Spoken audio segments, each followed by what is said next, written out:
Good evening, ladies and gentlemen, how are we getting on? In today's video, we're jumping back onto the public test server to take a look at the latest of the public worlds, the high-risk world. Should be an interesting change from the previous Dweller Must Die world.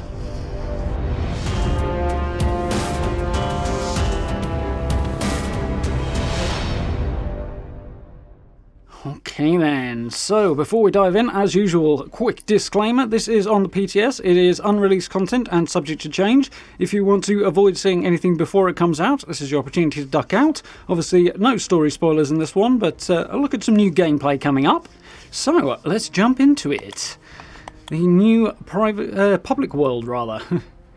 Okay, so here we go, Fallout Worlds. The new world is high risk, so last time we had a look at Dweller Must Die, which is geared towards PvE, more dangerous combat for the Dweller. So you've got more dangerous enemies, you get a slight buff for the player, but not a particularly substantial one. This one goes another direction and is our more PvP-focused world. So, as usual, doesn't share progression, all that good stuff, which is just as well because the risks really are considerably higher, so you'll be glad not to lose some of this stuff when you jump into it. So let's have a look. So, first up, it is a Bethesda-created world again. Keep your guard up or lose it all. Indeed, very much so. So, the world settings. Combat is the main area of the changes. We have legendary mod effects turned off. So, all your weapons will still be as they normally are, but there will be no legendary effects. So, your explosive gun's not going to be explosive anymore. Your two-shot's not going to be two-shot, etc., etc. It's just effectively a base weapon. You won't have to go and get new ones, but they will function as their base form. So, levelling the playing field for the PvP elements. So, as it says, PvP rules are always on. So this is kind of like the old survival mode and sort of the replacement for nuclear winter at the same time. So obviously you do get PvP in it. I actually ran into someone which I wasn't expecting, to be honest, on the PTS. And yeah, it didn't go very well for me, but you know, not a big PvP player, not a fan. Personally, I don't imagine this game mode is going to get a massive amount of gameplay from the majority of people. I know there are some hardcore PvP players out there, but they are a tiny minority of the population, so I'm sure they'll be having a blast with it for the months that it is up, but I suspect the rest of us, and certainly me, won't be touching it with a 10-foot pole, so once you consider the extra effects that are going on here, you'll see exactly why, and that is that you drop additional loot on death. So normally you just drop your junk. In this case, it is significantly more substantial. We lost all of your ammo on death, so you either have to kind of crawl your way back and get it if you're lucky, or go and craft more, but we'll get back to that in a minute. I also lost, obviously, my junk. I lost a load of the miscellaneous items as well, so like nuclear key cards, things like that. Those all disappeared. All my chems and a significant amount of my other aid items also got dropped as well. So quite a lot of potential loss in death in this particular game mode, so worth bearing in mind. Definitely ups the ante for those who are into the PvP mode. So, on top of that, of course, we have no fast travel, or almost no fast travel, I should say. You can still fast travel to your camp. You can fast travel to Vault 76, and Foundation Crater, and Fort Atlas as well. You can also fast travel to any events, be that public or regular.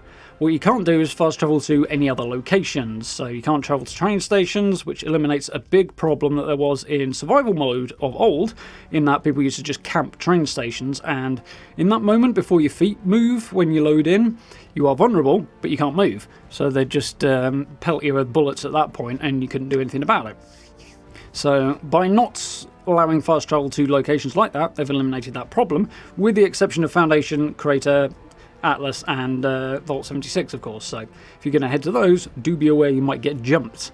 The other thing they have changed is the Workbench Crafting, in that it is free. Any weapons, armour you craft or repair, any bullets most importantly, do not require crafting materials. So you can stock up to your heart's content, just remember they still have carry weight, and just carry on, which is just as well because you're going to lose a lot of ammo this way. But that does make things much, much simpler as well. It's also worth noting that regular combat against other enemies is ostensibly, as it always is, they're not made any more difficult or anything, but all of your armour is no longer legendary, and neither are your weapons, so you'll be doing less damage and you'll be taking more than you usually do. Particularly if you're a high-level character, the change will be even more dramatic to you. So, worth bearing that in mind, everything is more dangerous to you at this point. Sort of like pre-level 50 if you've never picked up any legendaries. So, interesting game mode, definitely something that I think will appeal to players who like the PvP and like the high risk stuff. Obviously, the dropping loot is quite a big thing. Fortunately, once the game mode ends at the end of its month, then it'll go back to normal, progress won't be saved, you won't have gained anything, you won't have lost anything. Same if you jump back into adventure mode after playing it, you will be on effectively an entirely different copy of your character whose possessions have not been changed. So in that regard, you can kind of play around with it, have fun if you want.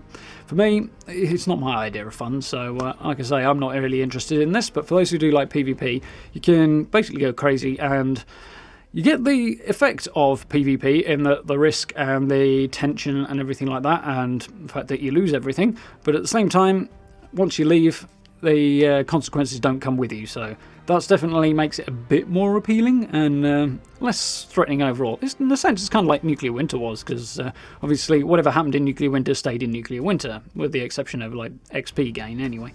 So it's kind of similar in that regard, but yeah, an interesting world type, as I say, not one I'm particularly interested in, but I think a few people will find it interesting, like to try it out. And if you do want to try PvP out, and preferably without regret, if you're not the biggest of PvP players, you can do that as well, so quite cool. So next week we will have a shiny new world coming up. Not sure what this one will be, we'll have to wait and find out. I imagine they'll be changing it over probably this evening, that's usually when they do that. So of course I'll be jumping into that and covering that when we've had a look at it.